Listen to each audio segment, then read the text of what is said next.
नाशिकचा भोंदू ज्योतिषी अशोक खरात, ज्याचे पाप आता देशासमोर आले आहेत, ज्यांच्या कुंडलीत राज्याच्या 9 मंत्र्यांची नावं असल्याचे समोर येत आहे. 58 नव्हे तर तब्बल 100हून अधिक अश्लील व्हिडिओ. एसआयटीच्या हातातील पुराव्यांनी पोलीसही हादरले. उपमुख्यमंत्र्यांच्या बंगल्यावर जादूटोना, VSR कनेक्शनने खळबळ, आणि आता master mind PA Neeraj Jadhav पोलिसांच्या ताब्यात. खरातचे कोणते राजकीय बॉम्ब आता फुटणार, घेऊन आलोय या सर्व धक्कादायक बाबींचा पर्दाफाश करणारा आमचा हा स्पेशल रिपोर्ट. भविष्य सांगण्याच्या नावाखाली महिलांचे शोषण, खंडणी, जमिनी बळकावणे आणि राजकारण्यांना वश करण्यासाठी अघोरी विद्या. नाशिकचा स्वयंघोषित ज्योतिषी अशोक खरातच्या गुन्ह्यांचे साम्राज्य आता पत्त्यांसारखे कोसळले आहे. पुण्याच्या IPS अधिकारी तेजस्वी सातपुते यांनी SITची सूत्रे हाती घेताच खरातच्या साम्राज्याला मोठे धक्के बसले आहेत. ज्या खरातच्या घरातून पोलिसांना पिस्तूल, जिवंत काडतुसे आणि 8 लाखांची रोकड मिळाली, त्याच्या पापांची कुंडली आता उघडी पडत आहे. सर्वात मोठा विस्फोट म्हणजे खरातचे राजकीय धागेदोरे. विरोधकांचा आरोप आहे की राज्याच्या मंत्रिमंडळातील 9 मंत्र्यांचे खरातशी थेट संबंध होते. ते केवळ सल्ल्यासाठीच जात नव्हते, तर काहींची त्याच्या सोबत व्यावसायिक भागीदारी ही होती. आता हे नेते कोण याची गुपित खरातच्या ताब्यात असलेल्या एका महत्त्वाच्या व्यक्तीकडे आहे. शुक्रवारी पोलिसांनी या प्रकरणातील मास्टरमाइंड आणि खरातचा PA नीरज जाधव याला शिर्डीतून ताब्यात घेतले. नीरज केवळ ऑफिस बॉय नव्हता, तर तो खरातच्या प्रत्येक काळ्या कारनाम्याचा साक्षीदार आहे. महिलांच्या शोषणाचे 100हून अधिक CCTV व्हिडिओ, नेत्यांशी झालेल्या अर्थपूर्ण डीलची माहिती, जमीन बळकाविण्यासाठी वापरण्यात आलेले धमक्यांचे फोन, खरातच्या लॅपटॉप मधून व्हिडिओ काढून महिलांना ब्लॅकमेल करण्याचा उद्योग हा नीरजच करत होता असा संशय आहे. आता पोलिसांच्या ताब्यात असलेला नीरज कोणती स्फोटक माहिती देतो यावर राज्याचे राजकारण अवलंबून आहे. या प्रकरणाला भीषण राजकीय वळण मिळाले आहे. राष्ट्रवादी काँग्रेसच्या दोन्ही गटातील नेत्यांनी एकमेकांवर गंभीर आरोप केले आहेत.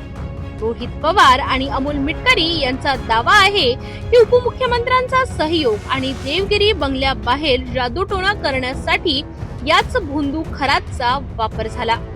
नोव्हेंबर 2025 मधील अमावस्येच्या रात्री झालेले अघोरी प्रकार आणि खरातचे VCR कनेक्शन आता मंत्रालयांपर्यंत पोहोचण्याची दाट शक्यता आहे.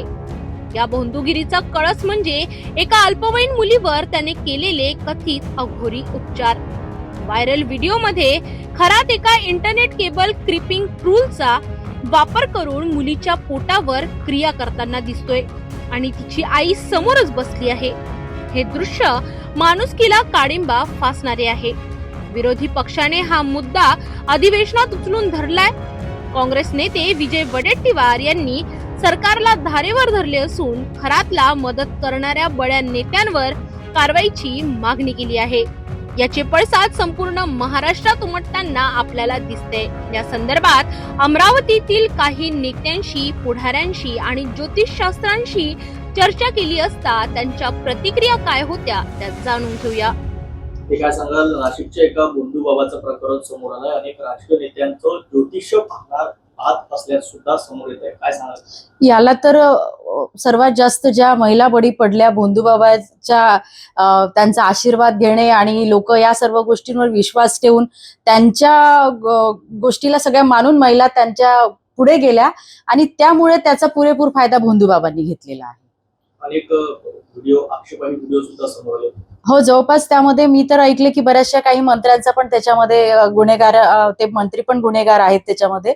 आणि खरोखरच मी म्हणते त्यांचं, मी पण एक महिला आहे. महिला म्हणून मी हेच सांगेल की आम्ही एवढे निवेदन दिले, एवढे आंदोलन केले.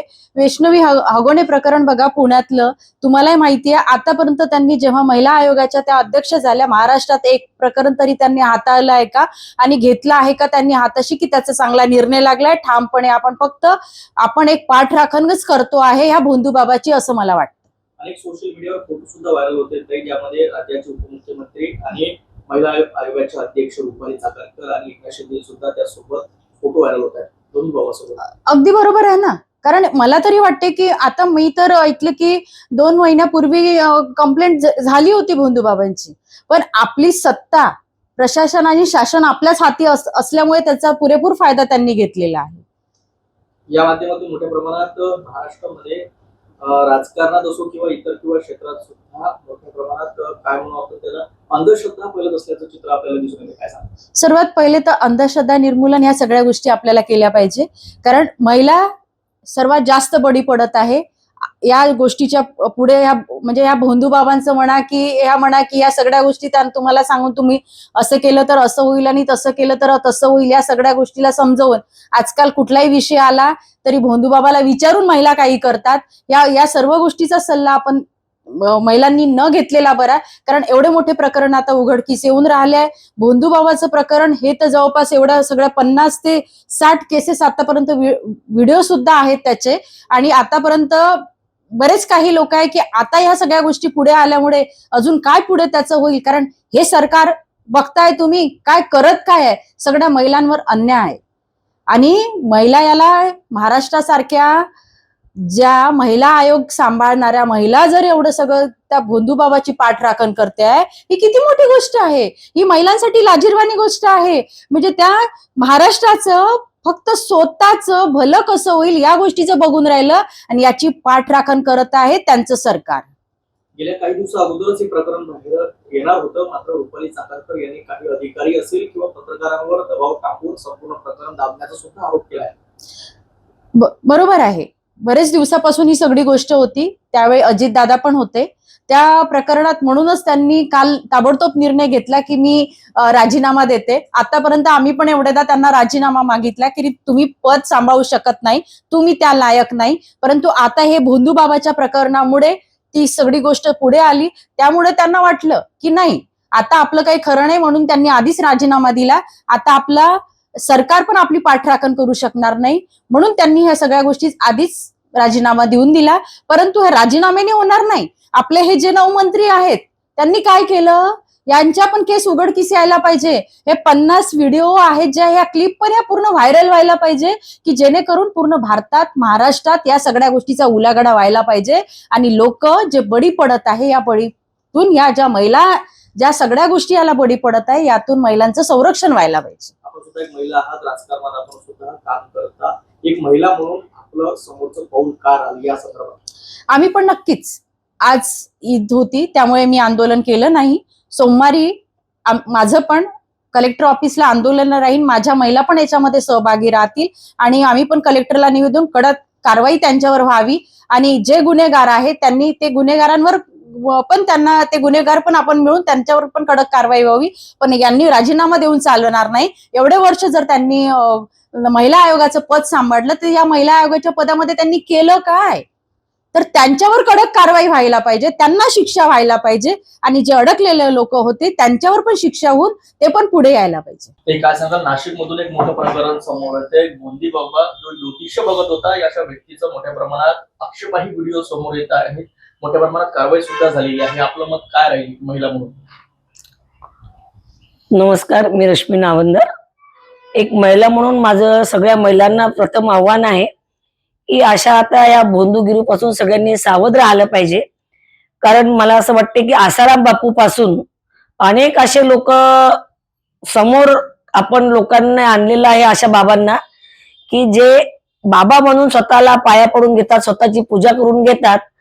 अशा लोकांचे आणि त्यातल्या त्यात आता तर सोशल मीडियावर इतकं येत आहे, तर या महिला सावध का होत नाही हा सगळ्यात मोठा मला प्रश्न पडला आहे.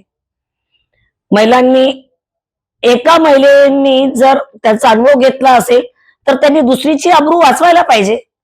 पण सगळ्याच्या सगळ्या जर एका पत्रकाराची मी मुलाखत ऐकली तर त्या पत्रकाराने लिहिलेल्या 2000 महिलांची अब्रू गेली. आता मी म्हणजे फेसबुकवर बघितलं आणि कोणी लिहिलेलं आहे 50. याच्यातलं आम्हाला जास्त सखोल माहिती नाही, पण आम्ही जी मीडियाच्या माध्यमातून जी माहिती वाचत आहे त्या माहितीच्या आधारे मी सांगत आहे की अशा नालायक लोकांना खरं तर चांगलं बदाडलं पाहिजे. आणि म्हणजे चव्हाट्यावर आणून त्याला शिक्षा दिली पाहिजे. तर आपण राजकारणात आहात, राजकारणातल्या अनेक महिला या संपूर्ण प्रकरणाचा निशाणा आहे, काय वाटते आपल्याला? प्रश्न विचार परत.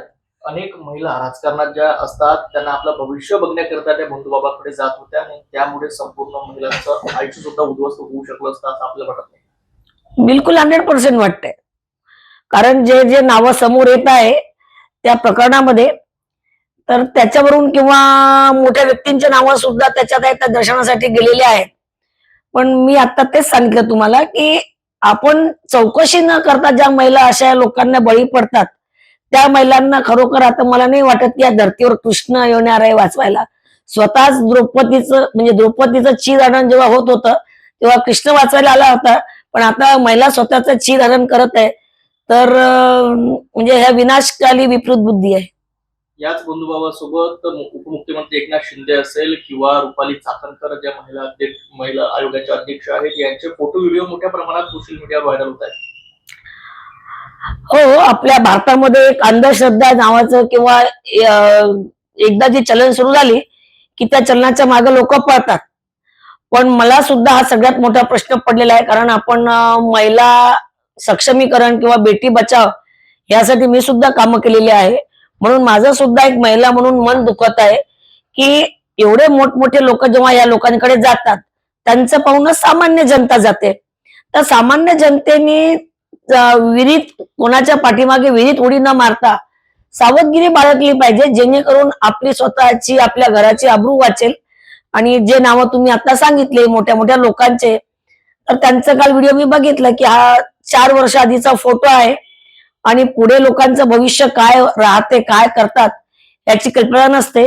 पण माझं महिला आयोगाला सुद्धा हा प्रश्न आहे की एवढ्या मोठ्या प्रमाणात जेव्हा महिलांची तिथे आबरू चालली आहे, एवढं मोठं त्यांचं फार्म हाऊस होतं, तर आणि त्या ठिकाणी एवढ्या मोठ्या मोठ्या घटना अख्ख्या 2000 महिलांची जर अब्रू चव्हाट्यावर चालली असेल तर महिला आयोग काय झोपलेलं होतं का? ते आपण सुद्धा महिला आहात, राजकारणात काम करता, काय वाटतं आपल्याला ज्योतिष्य बघून राजकारणाचं भविष्य ठरवता येतं का? नाही, ज्योतिष्य बघून महिला राजकारण म्हणजे ठरवता येत नाही कोणाचंच. फक्त एक आपले ग्रह कसे आहेत हे लोक हे करतात. तर आता तर मला असं वाटते की आता त्या व्हॉट्सअपवर म्हणजे किंवा आपल्या युट्यूबवर गुगलवरच, आणि आता एआयचा जमाना आहे, एआयच सगळं सांगते आता. तर आता तरी म्हणजे मला या गोष्टी योग्य वाटत नाही. कारण आम्ही विचारतो असं काही नाही, पण कोणाकडे जायला पाहिजे, काय करायला पाहिजे, अंधश्रद्धा पार्ट वेगळं आहे, आपलं नशीब पार्ट वेगळं आहे आणि राजकारणामध्ये मेहनत पार्ट वेगळा आहे. मेहनतीच्या भरोशावरच आपण राजकारणात पाऊल टाकले पाहिजे. महिला म्हणून महिलांना काय आव्हान करायला? मी खरोखर प्रकरण हा असो की अमेरिकेत उघडलेला फाईल असो, म्हणजे मी थोडी नेहमी स्पष्ट बोलते म्हणून तुम्ही माझ्याकडे येता, पण नक्कीच सगळ्यात आधी मी तुम्हाला या विषयावर हात घातले, मी तुम्हाला धन्यवाद देते. आणि एक महिला म्हणून सगळ्या माझ्या नवयुवती असो, मोठ्या महिला असो किंवा लहान मुलं असो, प्रत्येकाच्या घरात आता 3 वर्षापासून मोठ्या सगळ्यांपर्यंत माझं एकच आव्हान आहे सगळ्या महिलांना की आता या बोंधुगिरीपासून म्हणा किंवा मी मित्र माझे ओळखीचे असे म्हणून स्वतः आता महिलांनी एकटं कोणालाही भेटणं सोडावे. आपला परिवार फक्त आपला परिवार असतो.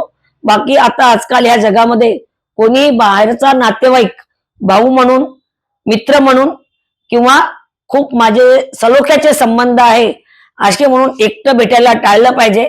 कारण शेवटी हे जे आता आपण मी खैरात हा सुद्धा माणूस आहे आणि चांगल्या चांगल्या महिला भेटायला जातात, तर मला असं वाटतं त्यांची जशी नियत फिरली तशी कोणाची फिरते. आपली आबरू ही आपली आहे, एकदा आबरू गेली तर चव्हाट्यावर येईल. म्हणूनच मला असं वाटतं आज त्या नीरज ज्यांनी हा फाईल ओपन केला त्याला आज पोलिसांनी सुद्धा अटक केल्याचं फेसबुकवर वाचलं मी. कारण यामध्ये भीती आहे की अनेक लोकांचे नावं समोर येतील, पण ते अतिशय चूक वाटलं. कारण मला असं वाटतं की त्यांनी आता येणाऱ्या पुढच्या भविष्यामध्ये अनेक महिलांचे आबरू वाचवली, उलट त्याला अवॉर्ड द्यायला पाहिजे. विचार. तर काय सांगाल, नाशिकमध्ये एक भोंदू बाबाचं प्रकरण मोठ्या प्रमाणात उघडकीस आलं आहे. हा. घरात त्यांचं नाव आहे. राजकीय व्यक्तींचं ते मोठ्या प्रमाणात या ठिकाणी भविष्यवाणी वगैरे करण्याचं ते संपूर्ण प्रकरण आहे. आक्षेपाई व्हिडिओ या संदर्भात समोर आले आहे. आपलं मध्ये काय राहणार, आपलं काय मत राहणार? नाही, आता ही अशी चीप पॉप्युलॅरिटी आणि त्याच्यातून स्वतःचा संधी साधू लोक आहेत असे मोस्ट ऑफ दॅम. आता प्रत्येकाच्या बाबतीत असं वेगळं असू शकतं.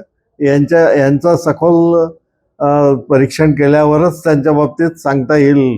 पण वरून तरी जे माहिती मिळाली त्याच्याप्रमाणे हे भोंदू बाबा सारखेच प्रकरण आहे. आणि त्याच्यातून आपली मनीषा साध्य करून घेणं, कदाचित शारीरिक सुख घेणं, असे वेगवेगळे असतात त्याच्यात. तर त्या प्रमाणात असा माणूस असावा असं वाटतं. त्याला आम्ही सायकोपॅथिक पर्सनॅलिटी डिसऑर्डर म्हणतो, सायकोपॅथ. तर हे असे सायकोपॅथ जे लोक असतात त्यांना याच कारणातून आपला सगळी संधी साधूपणा करायचा असतो आणि त्याच्यातूनच आपलं उदरनिर्वाह, आपली पॉप्युलॅरिटी हे सगळे ते करून घेतात. आणि पुढे असे खूप सारे मागेही आधीच्या काळातही असे खूप सारे लोक झाले आहेत ज्यांनी आपलं नंतर कळलं त्या लोकांना. आणि खूप फॉलोअर्स, काही लोकांचे खूप फॉलोअर्स निर्माण करतात, काय खोट्या बातम्या देऊन, खोटं भविष्य सांगून. आता हाही तसाच एक प्रकार आहे की भविष्य सांगून तो इम्प्रेस करतो लोकांना. अनेक राजकीय नेत्यांचा सुद्धा आणि त्याला ते हुशार लोक असतात हे असे. तर ते त्यांना माहिती आहे की राजकीय लोकांना आपण पहिले गाठलं तर आपला उदय लवकर होईल म्हणून ते त्या लोकांचं पहिले हे करतात. कारण मग त्या राजकीय लोकांच्या मध्ये त्यांना ताबडतोब पॉप्युलॅरिटी मिळते आणि लोकांमध्ये त्यांचा स्प्रेड पण होतो चांगला. या संदर्भात महिला आयोगाच्या अध्यक्षा रुपाली चाकणकर यांना राजीनामा द्यावा लागला. खूप मोठं प्रकरण महाराष्ट्रामध्ये गाजतंय. त्यांच्यासोबतच उपमुख्यमंत्री एकनाथ शिंदेचे सुद्धा या संदर्भात फोटो व्हायरल होते. काय सांगतात? हो, आता ते काय आहे की त्यांना स्वतःच्या रक्षणासाठी आता राजीनामा देणं भाग पडतं असं होतं. नाहीतर मग अजून उलटे तिलटे लोक आरोप करतात. त्याच्यापेक्षा राजीनामा देऊन त्यांनी त्यांचं काम केलं. नागरिकांनी अंधश्रद्धेकडे वळू नये याकरिता काय संदेश द्याल? नागरिकांनी अंधश्रद्धा ही तर एकदम वाईट गोष्ट आहे. आणि नादी कालापासून सगळे लोक सांगतात आहे की श्रद्धा ठेवा पण अंधश्रद्धा ठेवू नये.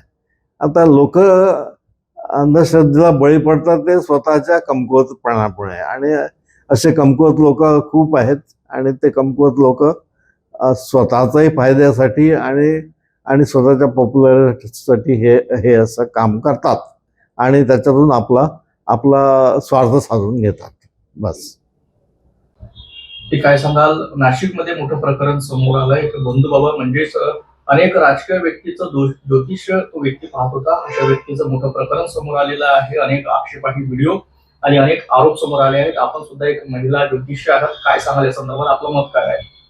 सर्वप्रथम ही नाशिकमध्ये जी घडलेली घटना आहे ही अतिशय निंदनीय किंवा धक्कादायक आहे. सर्वप्रथम ज्योतिषशास्त्र हे जे आहे हे विश्वासावर आधारित आहे. इथे लोकांचे भावना जुडलेले असतात आणि जेव्हा अशी एखादी घटना घडते ती सर्व ज्योतिषांना हानिकारक ठरते. कारण हे जे विश्वसनीय क्षेत्र आहे इथे मान मर्यादा, विश्वास, जबाबदारी, नैतिकता आणि पारदर्शकता फार आवश्यक आहे. जेव्हा आपण सर्व ज्योतिष हे सगळं सांभाळतो आणि एखादं प्रकरण असं होतं त्यामुळे या क्षेत्राला काळिमा फासणारी ही गोष्ट आहे. म्हणून असं होऊ नये असं माझं मत आहे. आपण सुद्धा एक महिला ज्योतिष आहात. अंधश्रद्धेवर संपूर्ण ज्योतिष चालल्याचं चित्र महाराष्ट्रामध्ये दिसतंय. काय सांगाल याबद्दल, काय वाटतं आपल्याला? अंधश्रद्धा आणि ज्योतिषामध्ये खूप मोठा फरक आहे. विषय हा भावनांचा आहे. अंधश्रद्धा एका ठिकाणी आहे आणि आपला विश्वास. आपण एक जागरूक नागरिक म्हणून जावं आणि ज्योतिषांनी सांगितलेले जे काही उपाय आहेत, जर ते शास्त्राला निगडून आहे तर तेव्हाच ते उपाय करावे. अन्यथा हे जे असे फसवणूक करणारे किंवा अंधश्रद्धेशी निगडीत जे उपाय आहेत त्यांच्या बळी कोणीही पडू नये असं माझं वैयक्तिक मत आहे. आपण आपली बुद्धिमत्ता, जागरूकता ठेवून सर्व उपाय करायला पाहिजे. या बंधुभावाकडे जास्तीत जास्त राजकीय नेत्यांची लिस्ट समोर येत आहे. राजकीय नेत्यांचं भविष्य पाहण्याकरिता हा बंधुभाव प्रसिद्ध असण्याची सुद्धा माहिती आहे. काय सांगा, असं भविष्य पाहिलं जातं का? सर्वप्रथम आपण ज्योतिषशास्त्र जे आहे, आपण सर्व प्रकारचे प्रश्न इथे पाहू शकतो. जेव्हा काही ज्योतिषांना त्यांच्या शिक्षणाचा गैरवापर ते करू लागतात आणि जेव्हा त्यांना राजकीय लोक जातात, तेव्हा ते लोकांना अजून चांगल्या प्रकारे सांगू शकतात की माझ्याकडे एवढे मोठे व्यक्ती येतात आणि त्या संदर्भाने जे भोळे भाबडे लोक आहेत ते फसू शकतात. तर असं कोणीही फसू नये. आपली जागरूकता कायम ठेवावी. आपल्या बुद्धिमत्तेवर त्यांनी त्यांचं प्रबळ मत राखूनच पुढे जावं. ज्योतिष नव्हे तर एक महिला म्हणून काय आव्हान कराल आपण जनतेला? जनतेला माझं आवाहन असं राहील की सर्वप्रथम सर्व महिलांनी जेव्हाही आपण जात आहे तर जोही कोणी ज्योतिषकार किंवा अजून कोणताही व्यक्ती असेल, त्या समोरच्याचं सगळं बॅकग्राऊंड चेक करून सगळ्या गोष्टी बघून अविश्वास न ठेवता आपली जागरूकता ठेवूनच जाणे, एकटं कधीच न जाणे. आपण जिथे जात आहे तिथे आपल्या मैत्रिणींना, परिवारांना सांगूनच जावे आणि आपल्या सोबत काय होत आहे, समोरच्यांनी काय उपाययोजना सांगितलेले आहे ते डिस्कस करावे. समोरच्यांनी जेही काय सांगितलंय ते अगदी डोळे बंद करून ते उपाय न करणे हाच सर्व महिलांच्या सुरक्षेसाठी महत्वाचा आहे असं मला वाटते. तर आता सर्वात महत्वाचे मोठे प्रश्न आहेत की 100 व्हिडिओमधील पीडितांना न्याय मिळणार का? अजित पवारांच्या बंगल्याबाहेर जादूटोणा करण्याची सुपारी देणारे राजकीय राक्षस कोण? नीरज जाधवच्या अटकेनंतर राज्याच्या मंत्रिमंडळात खरोखरच महाभूकंप येणार का? या सर्व प्रश्नांची उत्तरे आता SITच्या तपासात आणि नीरज जाधवच्या जबानीतून समोर येतील अशी अपेक्षा व्यक्त केली जात आहे.